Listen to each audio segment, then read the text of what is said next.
Alright, so last year we got a brand new Mission Impossible movie, Mission Impossible Dead Reckoning. Supposed to be a part 1, but apparently they're changing the title of the second movie. I was going to do a Mission Impossible ranking after that last year, but I never got around to filming or editing or putting it out there. And also, before that movie, I didn't even watch all of them. And so today, I'm going to begin something I'm going to do for the rest of the year. I'm going to start ranking movies based off franchises that came out that had new entries last year that I missed.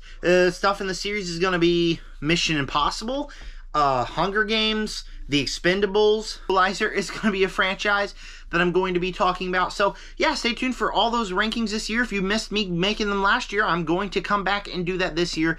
And today is Mission Impossible. And to be clear, I love this franchise. I think this franchise is awesome. It doesn't have a single miss in the franchise. Sure, not all of them are amazing movies, but I still think they're all really, really entertaining. And so it's just a franchise that I adore. So this is going to be a really good ranking. Before I get started, make sure you tell me down below what is your ranking of the Mission Impossible movies. And while you're down there, please give this video a like. Hit the notification bell if you want to see every time I hit a video. And also subscribe while you are down there as well. And with that said, number 7 of the Mission Impossible ranking is going to be Mission Impossible 2. And this is a movie that has everything great about early 2000s action movies. It also has everything that is not so great about early 2000 action movies. Starting with the positives, it's just fun from the very beginning to where you get that cheesy sequence of Tom Cruise at the top of the mountain getting the note to, start the mission. It's just cheesy from then on to where he meets the girl, and then I think that the whole sequence at the race, the horse race, is just really, really intriguing, and I thought that really worked as well. And a lot of the movie just works. It's obviously about stopping a bad guy from getting some sort of virus, something you've seen a billion times before, but it's watchable, it's fun, and the action sequences aren't necessarily bad either. It's just a fun, occasionally Tom Cruise action vehicle. Problem with this one, it has everything that's bad about the early 2000s movies as well. Specifically the slow-mo. That is the thing that is driving me nuts this movie, is that the movie is super long because a lot of the time it takes like a minute to do a simple motorcycle jump over a bridge. So like you can easily shoot that. And like you're just slow-mo where it's like, oh no, we need another angle. Nope, another angle. And it takes a whole minute to get through that. To where when I'm watching this movie, I'm just like, oh wow, yeah, just get on with it. And also, the movie's way too long. Like, there's one section of the movie where I was like, yeah, the movie's gonna end right here. And then it went on for another 45 minutes. There's no reason for there to be that 45 minutes. And so it just takes the movie that was enjoyable and is stretched out so thin to where you're just kind of like, okay, I kind of want this movie to be over. Kind of just end now, please. And so while it has all of its fun, it's an early 2000s action movie, and I'm a sucker for those.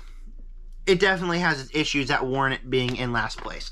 6th place, we got Mission Impossible 3, and I left this movie feeling exhausted. Not only was I watching this movie on my way home from Oklahoma, which from where I live is a 12-hour drive, I was also watching one of the most stressful movies, and I mean exhausted by a great standpoint. From the very beginning of that movie, you get that sequence with his wife and the bad guy played expertly, amazingly by Philip Seymour Hoffman. And the moment that happens, I was just like, oh no, I can't wait to get to that. I hope he saves her. And so it just creates a problem that you're thinking about the whole movie, like, whoa, I hope he saves her. And it's, again, played expertly by one of the best villains of all time, I think, Philip Seymour Hoffman, because he's incredible in this movie. And so just from that, then you get to the end, and when you get to see that full sequence, when it happens, you're just like, whoa, I can't believe he did that. And it's a race against time. You're feeling all the emotions that Tom Cruise's character does because you want him to succeed. And it's a stressful, high-octane movie. It is directed by J.J. Abrams, and it's a nice take on the franchise, something that I think really works. This and Mission Impossible 4 Ghost Protocol, they have Brad Bird and J.J. Abrams, two directors that are very known for very different movies, but they come to this franchise and they each make a very good and very unique placement in the franchise.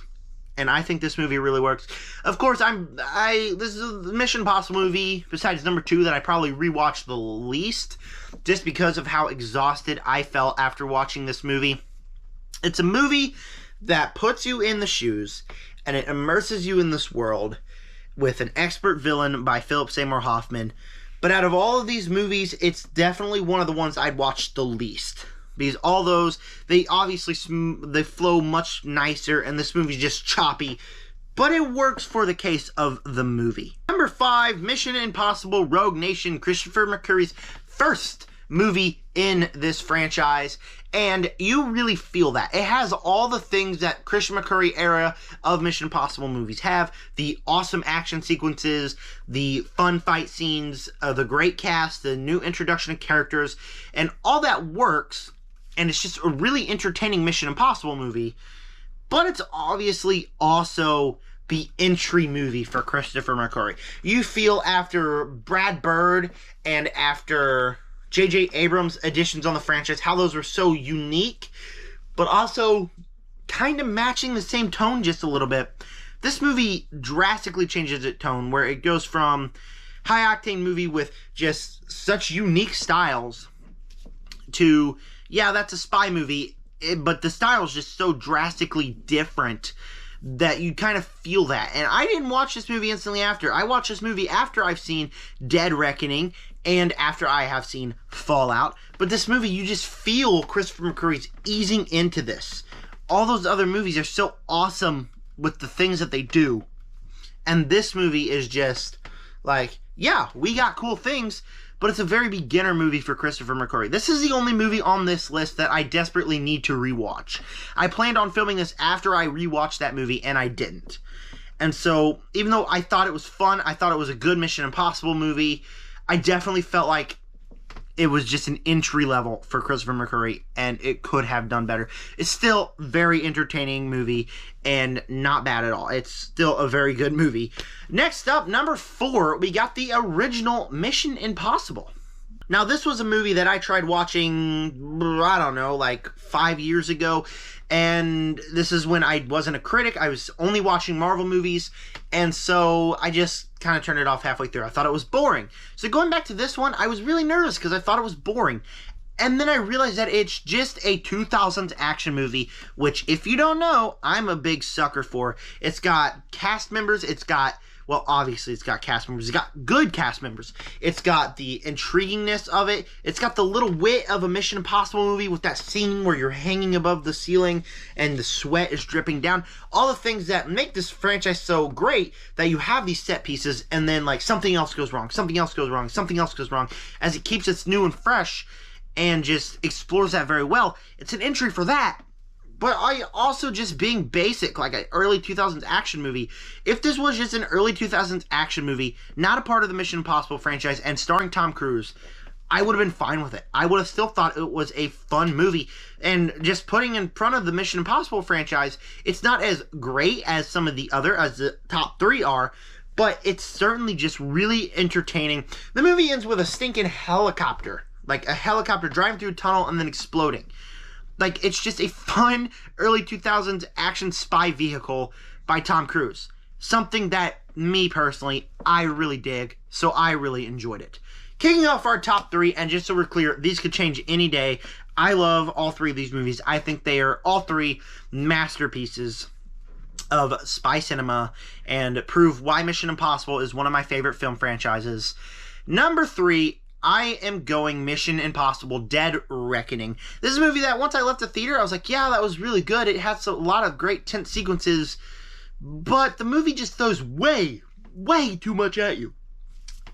As you have these characters, they're going after Ethan Hunt, and these characters are going after Ethan Hunt, and then you got this character right here being pulled from here, and this character right here being pulled from here, and this character somehow fits in there. There's way too much going on for this movie's own good.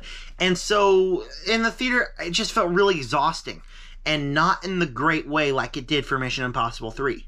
And so when it hit a Blu-ray release, and it did, as I have the Steelbook sitting right over there, I decided, you know what, I'm instantly going to have to rewatch this one.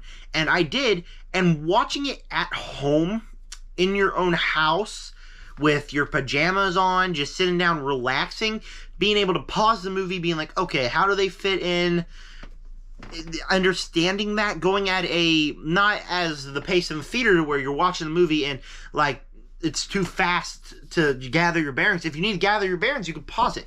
To take it at a much slower pace for me, and it felt much less just all of a sudden so many things crashing down on you, and much more to where you can appreciate what they do here, because the movie is so complex and so very great that you need to understand everything that's happening. And so once you watch, and again, I watched this after finally watching every movie in the franchise, so I kind of understand it a little better as well. But having that time to watch it and regather your bearings makes you appreciate it much more. The action in this movie is spectacular. The stunt where he draws off the bridge isn't the greatest, but it makes you be like, whoa, that is awesome. And seeing that in a big screen was incredible. Also, the sequence on the train was absolutely incredible. That was one of the best experiences of a Mission Impossible movie I think they could have done. That was pretty awesome. The action scenes were great. The stunts were phenomenal. The characters and all that was explored, and the story about the AI, that was a thing in the theater. I thought it was a bit confusing having here being like you can put on subtitles so you make sure you hear everything they're saying. It comes back much more. And so why they throw a lot of things at you, and it will take some time getting used to so you don't feel super exhausted by the end of the movie. You just feel like this movie is just so complex and does so many things really good and really interesting for the Mission Impossible franchise that I just think it's a great movie to watch, and a movie I will watch again because it's very good. Second place, my runner-up and a personal favorite of mine, Mission Impossible Ghost Protocol. This is the film directed by Brad Bird. And going into this, I know he's a Pixar director. He directed the Incredibles movies and Ratatouille.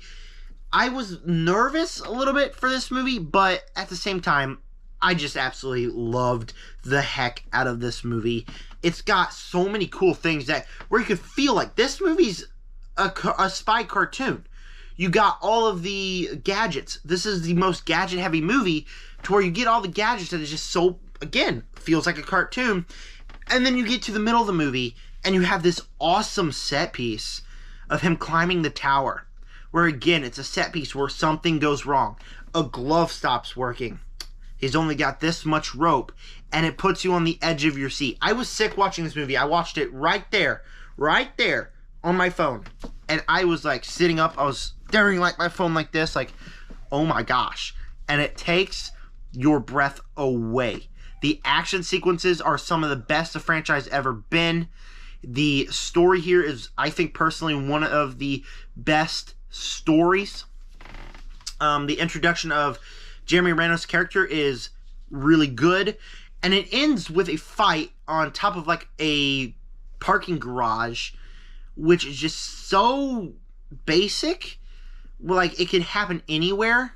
Like, come on. Like, Dead Reckoning happens on a train, and Mission Impossible Fallout happens on, like, where you're trying to stop bombs and stuff.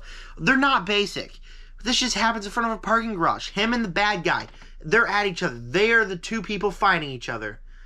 And it just feels, again, like a cartoon. Like, Brad Bird was the perfect person for this.